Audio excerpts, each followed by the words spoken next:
I mean, you can be God, government, and guns. That's look. I keep peace. Peace be still. Peace be still. No, kids, don't listen to that. Don't listen to that. I apologize.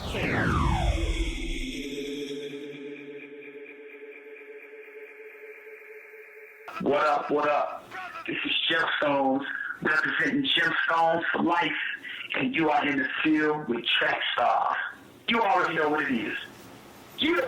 Yeah, back in the field with the Trackstarz, Ryan Righteous, SEANTANA, DJ Jeremiah. What's good? Make sure you go to Trackstarz.com. This is, of course, brought to you by True Strength Apparel. I got the t-shirt on, True Strength Apparel. Go get it. Make sure you remember Rick Sincere challenged us. Get the t-shirt in the size that you want to be. You have until the Super Bowl to get into the weight that you need to be in to fit into the shirt. So go ahead and buy it now. And then this is the consequence of this action. If you don't make it, you gotta still wear the shirt. Ooh. And you gotta take a picture of it. Ooh. And then we're gonna put it on our Instagram and just say, ooh. I'm joking. But all right, so see them schmediums out there. So real quick, people have been asking about the thoughts flyer. All right, question. So we're doing an event in Atlanta, August 26th. And it's a spoken word event, live music, hip hop, that type of thing. If you remember, we used to always talk about this thing we did called Destinations. Yeah. And we're kind of trying to bring something like that back to the city. So we're trying to reach people who are not used to church. I mean, most of the people we got to come to Destinations were like, I'll never go to a church a day in my life. Yeah, that's true. And they came because they loved how we approached our topics. Yeah. So the goal is to get people in the room, be real with them, be honest. It's 18 and up only. It's mature only. It's not like we're not cussing or nothing like that, but we are talking about mature stuff, topics, and we're being honest. Yeah. So that's the point of the event, if you were wondering. So if you can make it to Atlanta, August 26th, go to Revel. Go to Facebook.com/Revel Stage, and you'll see the event on there. Tell us if you're coming. Get your tickets early. It's $5 in advance, $8 at the door. It's gonna be fun, man. Yeah. Yeah, it's one of those things that, like, when you see it behind the scenes and then when it comes together, I think the best part about every show that we've done is the come together part. Like, when it comes together and you see it, it's like, wow, this is what the work behind the scenes looks like. So come check us out, man. If you could come to Atlanta, book your tickets, get your tickets in advance, and come hang out with the Trackstarz. Somebody asked about a live stream. Is that going to happen? Maybe. But you don't know, so you gotta get. Hey, that's still not an excuse not to come. just letting you know. People getting paid off them live streams, son. But all right, so make sure you go to Trackstarz.com, go to Twitter, Instagram, Facebook /Trackstarz to see us on there. Go to YouTube, The Field Trackstarz to see us on YouTube. Getting more videos out. Derek is doing his thing. Yeah, on man. The videos, getting them up. So tune into that. Anything I'm missing? Because Ryan does. Oh yeah, these liners. Yeah. I don't know. I think I got them. Yeah. Sorry, Ryan. Yeah. Anyway, we got Mike Sarge in the building, the first artist signed to Nectar Distribution. Yeah, man. What's up, man? I'm good. How you feel, man? Album is out. Man, the album is out. It feels good. It's great. Yeah, man. I'm chilling. Excuse the honesty. So where'd that title come from? So last year I released a project called Authentic. Yeah. And so Authentic was more focused on, hey, be exactly who God created you to be. And that was the main focus. But there's always the other side of that. All right, when you recognize who you are, you gotta walk with confidence in who you are. Yeah. And so I wanted to have a project to say, like, hey, whatever you believe in your faith, your family life, education, whatever your goals are, whatever your grind is, don't apologize for that. Be exactly who you are. And I just want people to have a project that they can vibe to around that concept. So you got some monster features on here. You got Caleb Mitchell, Mouthpiece, Wonder Why. Butter P's on here. Mm-hmm. How'd you go with her? Friend of the show. Butter P, I actually met at Flavor Fest last year. Oh yeah. And that was actually my first time at Flavor Fest. So I try, when I meet artists or producers, I try to keep that relationship and just build. Yeah. And I decided, I was like, you know what, I'm missing a lady on the track. I'm missing a lady. And last year I had Angie Rose, and I said, you know what, let me try and get somebody else. And I emailed Butter P and her folks, and they said, hey, cool, let's do it. Wow. So That's a good look, man. Because she good people, man. Yeah, she really is good people and stuff like that. So, yeah, man. So let's go through this. So what's the banger? What's everybody got to listen to? All right, so the banger. Let's see. The banger is a song called Strap Curry. Strap Curry, not Steph Curry. Strap Curry. Okay. All right, so that track features Caleb Mitchell and Mouthpiece, which, by the way, Mouthpiece is a beast. I don't know how many times I need to say this, but he's a beast. Yep. And really, essentially, everyone has their own phrases that they use. You know, oh, he got the juice. Oh, you know, you see that John over there? Well, me and my crew, we use the phrase strap. So, hey, we're at the ball court. Hey, don't leave him open. He's got the strap. And it's essentially around the same concept as Excuse the Honesty. Like, hey, whatever God-given ability or purpose you have, walk in confidence about it. Shoot your shot. And so shoot your shot, like Steph. So don't be ashamed because you got a three-pointer. Don't be ashamed because you're smart. You make good grades. Don't be ashamed because you have this gifting and talent. Just walk in it. So that's the banger. Now, was you worried? Because strap means something else, too, in the street. Yeah, you know, I knew people would be a little concerned, but from the standpoint of when people hear the content and hear the lyrics, they'll know we're not talking about shooting guns. I am a Christian hip hop artist. I mean, you could be God, government, and guns. That's look, look. I keep peace. Peace be still. Peace be still. No, kids, don't listen to that. Don't listen to that. I apologize. All right. So what's your favorite song? My favorite song. My favorite song is We Lit. We Lit though. It is a good vibe type of track. So if you're in your car, roll your windows down, turn the speakers up, you know, grab your favorite slush from Sonic, and just chill and turn it up. So yeah, hey, yeah, I'm looking for some free slushes. So you know, I'm trying to get a sponsor. But yeah, so even though the project's called Excuse the Honesty, I didn't want to have the entire project be so serious that people forget to enjoy life. Yeah. And so the other part of, okay, yes, there's stuff going on in our society. There's obviously stuff going on social media. If you ever have a Facebook or Twitter, there's so much going on in the newsfeed that sometimes we forget the little things that matter. The people in our lives, the job that we have that other people may not have. And Lit is just saying, hey, like, I'm going to enjoy life regardless of what people have to say about it. That's it. So I don't know if everybody knows what you like do day to day. Have you talked about that ever? I don't think I have. So outside of the music, I'm in the military as well. That's amazing. Yeah, it is full time, and it is a very interesting dynamic. Yeah. I enjoy it. I love serving my country. I'm a part of the Air Force. Anyone wants to know? No, not Army, not Navy, no Marines, Air Force. I you know, small plug.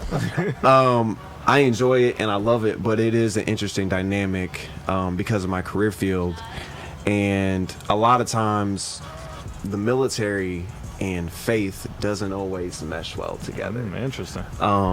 And especially when you get to talking to people that are in the military, regardless of what branch they're part of, and you realize that a lot of them have a lot of hatred, especially toward Christianity. Really? And so I got to the point where I was like, man, I'm done talking to people about this. Like, I'm done. And I realized that I needed to stop seeing them as people that were aggravating me or just wanted to talk badly about me and see them as hurt people.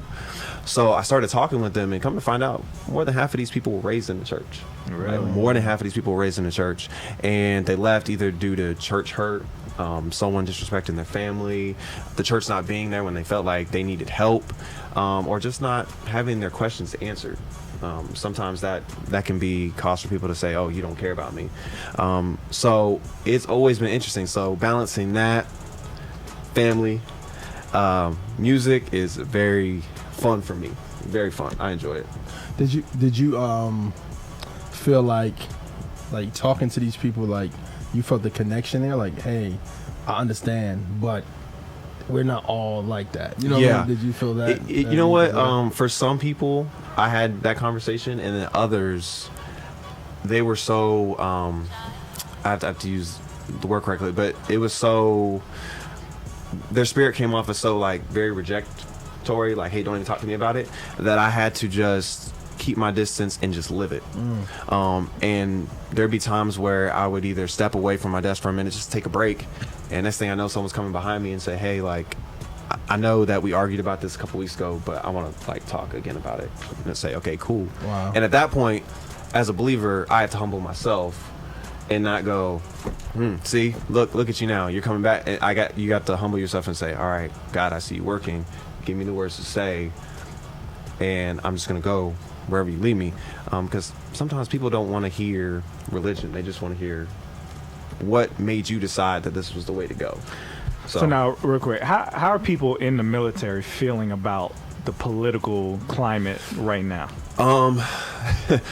There's some uneasiness, and even for me, not knowing. I mean, looking at our presidential candidates right now and thinking about family, and because it impacts y'all directly, they pushing. So there's a little bit of there's definitely a bit of uneasiness. There's definitely discussion going on, some for the good, but most of it not so great. And there's only so much conversation we can't have about it because we are in the military. Right. So they're our leadership, and whoever's in charge, that's who I'm following.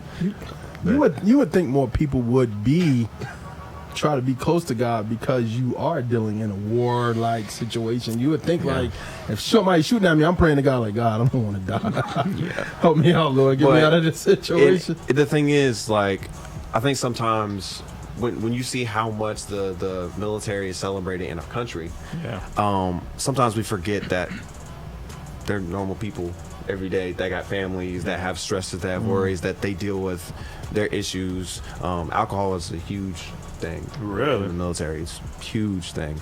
And they deal with their stresses and problems just like a lot of other people. It's hidden because we're in uniform, and in uniform we represent our country. And so you don't necessarily see my problems, my issues. You just see, oh, he's a sharp young man over there. Yeah. So, this is an interesting position for you because a lot of Christian rappers, Christian hip hop artists, their goal is to try and go full time, but you have a previous commitment. Yeah. So like that's not even like something you could do. So how do you balance that? Like how long is your commitment, and what do you see past that? Right now I'm taking it step by step. So there was a point where I was working 12-hour shifts, coming home, making sure everything in the house was good to go, take a shower, eat, take a nap. That's what I'm gonna call it, a nap. Yeah. Work on music, go to work. And you have a family. And I have a family. So that was my consistent routine. It's crazy. Now, as far as how I balance it, one, having people in my life that care about me, check up on me, having a wife that's supportive of what I do. Yeah. That's probably my biggest help, because there are times where I'm like, I'm done with music, and she'll look at me like, you're funny. Yeah. And because at first she was a little wary about me even starting music, and then when she saw the results of the people around me, she was like, no, you're not stopping. People need it. Yeah, she was like, you can't afford to just be like, oh, I'm gonna start this and not finish. But as far as like balance, one, having people that support me, but two, having people around me that aren't scared to tell me the truth.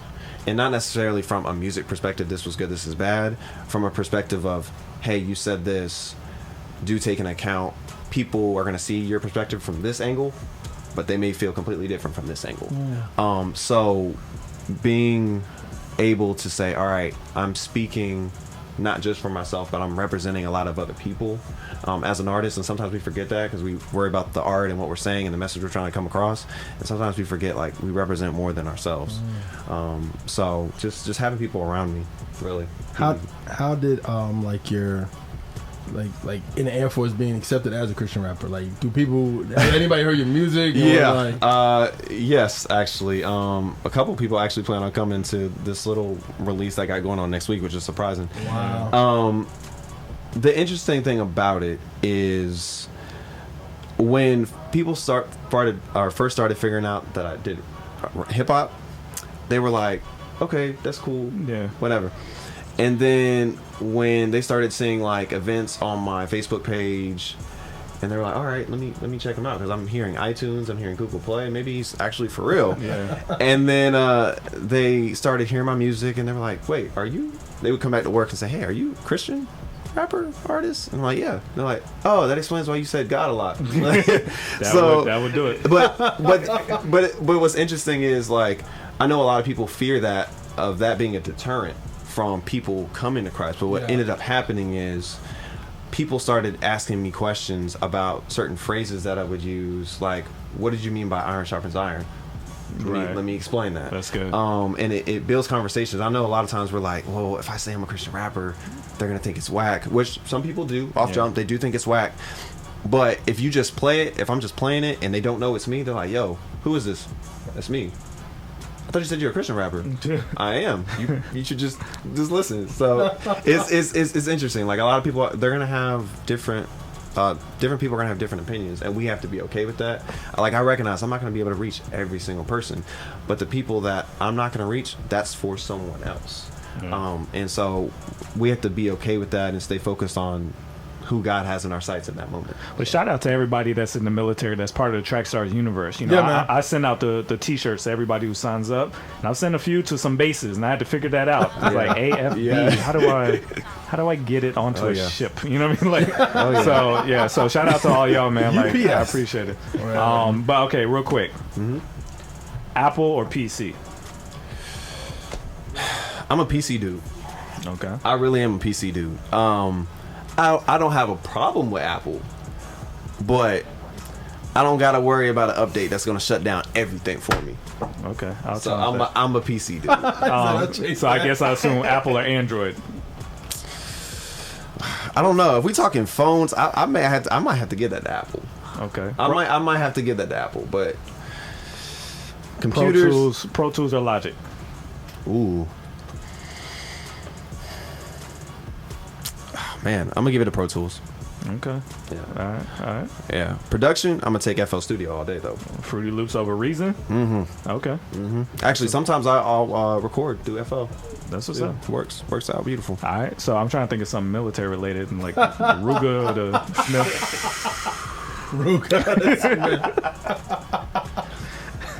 It's crazy because you on stage, and if you're from the military, they ain't throwing tomatoes. Get off the stage.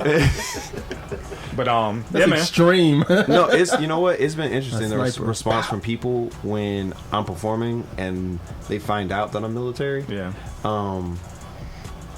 Because the very next question is like, usually, like, how in the world are you doing that? Like, how are you able to? Like, That's my question. How are you able to do that? And it's not that I don't want to do music full time at any point, but like, my mindset, especially in the past 2 years, has changed from seeing the military as a crutch for music and seeing it as ministry. Yeah. Because there is definitely a need. Like I said, like, more than half these people grew up in the church and they were hurt in some type of way.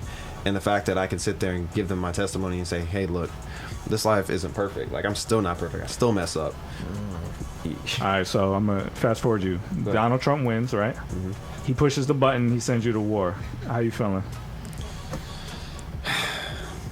I mean, I'm going. I'm going, obviously.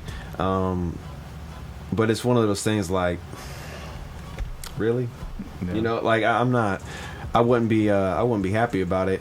And I mean, that impacts your family. That's everything. And like, side note, like, my wife, she's military too. Oh wow. So, and she's getting out soon, but like, that's actually how I met her. And she understands it too, because she knows I'm staying in for a little bit longer, and she's like, hey, you see who's the candidates. She's like, you see it. I'm like, check them enrollments. I'm like, yeah. Know. It might be hard to recruit right now. I do have a question. Is it true that the military is getting smaller? Because you keep hearing that in the news, but it's like it is. Wow. So even with the Air Force last year, they cut a couple thousand last year. Wow. And so it goes in cycles. So what ends up happening is they recognize, all right, we need these type of people in these career fields and positions within the military. Let's just say the Air Force. All right, we need 5,000. Give me 5,000 new trainees. Okay, so they might sign up like 6,000 just in case some don't make it through the training. Yeah. So they'll sign them up. Cool. Sign all these people. All right, then what ends up happening is when they start doing budgets, say 2 years from now, 3 years from now, they're gonna be like, whoa, we got way too much. Yeah. We got way too much. Now we gotta start cutting. So what ends up happening is they'll allow people to voluntarily get out for the ones that just don't want to stay in. Yeah. or they'll say, hey, you can try and stay in, but depending on your job or what they need and don't need, you may still have to go. Wow. So it's like a regular job. Wow, that's interesting, man. So they ain't gonna do that wartime. Oh no, wartime. It's raps. If you want to join. All right, man. So excuse the honesty. Go get the album right now. Mike Sarge in the building, man. All right, man. Let's get back into it. You in the field with the Trackstarz. Ryan Righteous, Shantana, DJ Jeremiah. Let's go.